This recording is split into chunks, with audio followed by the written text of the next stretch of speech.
ఈరోజు మనం కూలెంట్ స్వంతగా ఎలా మార్చుకోవాలో చూద్దాం. రేడియేటర్ కింద ఎగ్జాస్ట్ పైప్ ఏదైతుందో హోస్ పైపు అదొకటి రిమూవ్ చేసుకున్నట్టయితే ఇంజన్లో ఉన్న కూలెంట్ కానీ వాటర్ కానీ రేడియేటర్లో ఉన్న కూలెంట్ వాటర్ కానీ బయటికి వెళ్ళిపోతాయి. ఆ తర్వాత మనం ఒక 5 minutes వెయిట్ చేసి ఉన్నాయన్ని వాటర్ డ్రైన్ అయినాక మళ్ళీ హోస్ పైప్ ఫిట్ చేసుకొని కూలెంట్ ఫిల్ చేసుకొని చూద్దాం. ఈ విధంగా డ్రైన్ చేసుకోవాలి. క్యాప్ ఓపెన్ చేస్తే ఉన్నాయి మొత్తం డ్రైన్ అవుతాయి. రేడియేటర్ క్యాప్ ఓపెన్ చేయాలి. ఇదంతా ఇంజన్ కూలింగ్లో ఉన్నప్పుడు మాత్రమే చేయాలి, హీట్లో ఉన్నప్పుడు చేయకూడదు. నేను Castrol coolant constant 5 litre can తెప్పించుకున్నాను. పూర్తిగా కూలెంటే వాడతా, వితౌట్ వాటర్ వాడడం వల్ల రేడియేటర్ కానీ ఇంజన్ కానీ రస్ట్ రావడానికి అవకాశాలు ఉండవు. వాటర్ కలపకూడదు. 1 లీటర్ కూలెంట్ 3 లీటర్ల వాటర్ రేషియో కలుపుతారు. అలా చేయకూడదు. పూర్తిగా ప్యూర్ కూలెంట్ మాత్రమే వాడాలి. మీరు ఇప్పుడు చూస్తున్నారు చూడండి, ప్యూర్ కూలెంట్ మాత్రమే పోస్తున్నా, వితౌట్ వాటర్ లేకుండా పోస్తున్నా. ఇంజన్ లైఫ్ పెరగాలన్నా రేడియేటర్ లైఫ్ పెరగాలన్నా ప్యూర్ కూలెంట్ మాత్రమే వాడాలి.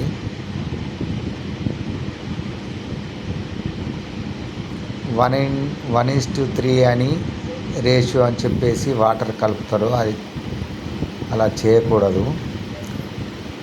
ప్యూర్ కూలెంట్ మాత్రమే వాడండి. ఒక్కో బండికి ఒక్కో విధంగా కూలెంట్ ఉంటుంది. 3.5 లీటర్స్, 4.5 లీటర్స్, 5 లీటర్స్ ఈ విధంగా ఉంటుంది. శాంట్రోస్ జింక్ ఇప్పుడు 4.5 లీటర్స్ ఉంటుంది. 4.5 లీటర్స్కి నాకు 1,460 రూపాయలు అయింది 5 లీటర్స్ తెప్పిస్తే. మిగతాది ఏదైతుందో టాప్అప్ కోసం ఎప్పుడన్నా అవసరం పడితే పనికొస్తుంది.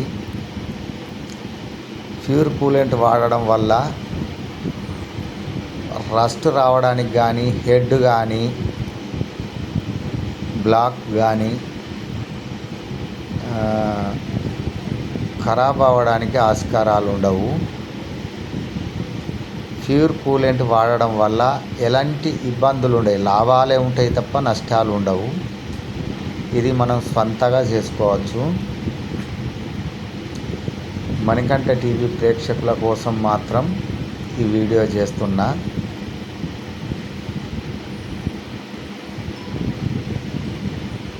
కూలెంట్ చేంజ్ చేయడానికి మినిమం సర్వీస్ సెంటర్లో కానీ మెకానిక్లు కానీ 200 నుంచి 500 రూపాయలు ఛార్జ్ చేస్తారు. కానీ మనం స్వంతగా చేసుకున్నట్టు చేయలేకపోవచ్చు. ఎందుకంటే వాళ్ళ దగ్గర వెహికల్స్ బాగా ఉంటాయి కాబట్టి త్వరగా చేసి ఎలాగో పంపించాలనే ఉద్దేశం కొద్దీ త్వరగా చేస్తారు. మనం మన స్వంతగా చేసుకోవడం వల్ల అనేక లాభాలు ఉంటాయి. ప్యూర్ కూలెంట్ వాడాలి. కూలెంట్ ఫిల్ చేసినాక ఇంజన్ రన్ చేసి 3 times 3 సార్లు రేడియేటర్ ఫ్యాన్ ఆన్ అయ్యేదాకా ఉంచాలి. దానివల్ల ఇంజన్లో ఉన్న ఎయిర్ అంటే మనం అందులో ఉన్న వాటర్ కానీ రేడియేటర్ కానీ డ్రైన్ చేసినాం కాబట్టి ఎయిర్ బ్లాక్ అవుతుంది. ఎయిర్ను రిలీజ్ చేయాలంటే 3 times compulsory radiator fan run అయ్యేదాకా ఉండాలి. రేడియేటర్ ఫ్యాన్ 3 సార్లు రన్ అయిన తర్వాత ఎయిర్ ఏదైతుందో బయటకు వస్తుంది, కూలెంట్ ఏదైతుందో లోపలికి వెళ్ళిపోతుంది.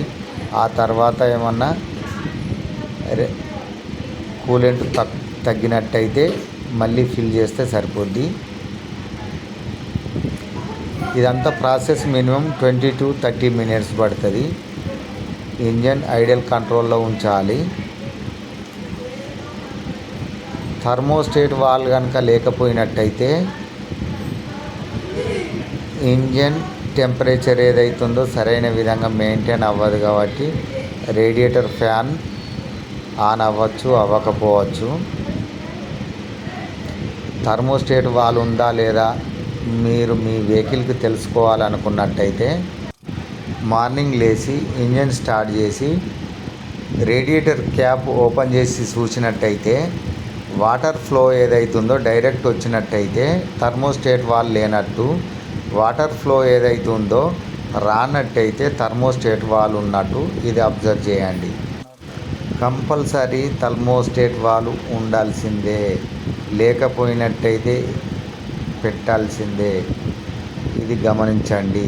థర్మోస్టేట్ వాల్వ్ ఈ ప్రాసెస్ మొత్తం 5 to 10 minutes లోపల జరుగుతుంది. 5 నుంచి 10 నిమిషాల లోపు మీకు తెలుస్తుంది. ఈ క్యాప్ ఓపెన్ చేసినట్టయితే చూడండి. నేను 3 సార్లు రేడియేటర్ ఫ్యాన్ ఆన్ చేసి చూశాక లెవెల్ తగ్గింది, మళ్ళీ ఫిల్ చేసిన.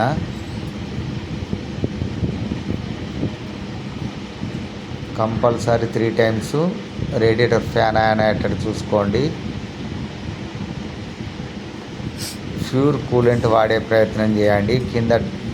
కింద ఏమైనా లీకేజ్ ఉన్నట్టయితే డ్రాప్స్ పడతాయి కాబట్టి అది కూడా అబ్జర్వ్ చేయండి. ఎక్కడికి వెళ్ళి drop. So thank you for watching Manikanta TV. Next video steering rack repair. Boot cut అయింది, లెఫ్ట్ సైడు ఆయిల్ లీక్ అవుతుంది. ఇది రిపేర్ చేసి మీకు వీడియో అప్లోడ్ చేస్తా. చూడండి, ఆయిల్ లీక్ అవుతుంది. బూట్ పూర్తిగా కట్ అయింది. ఇలా బూట్ కట్ అయితే ఉంచకూడదు.